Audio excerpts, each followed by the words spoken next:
শুভ দুপুর বন্ধুরা। আকাশটা দেখেছো, কালো মেঘে ঢেকে রয়েছে। কখনো জোরে কখনো আস্তে কন্টিনিউয়াসলি বৃষ্টি হয়ে চলেছে সকাল থেকে।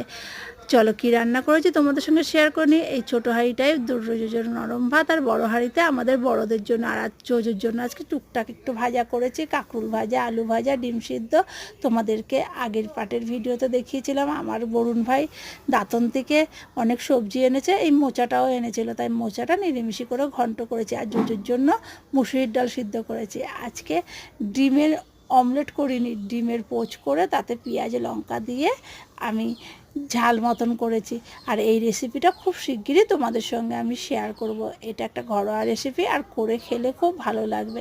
যাই হোক, পাঁপড় ভাজাও করেছি। চলো, সব কিছু রেডি হয়ে গেছে, আর এখন আমরা লাঞ্চ করতে বসবো। জাস্ট মা এসে রান্নাঘরে ভাতটা বাড়বে।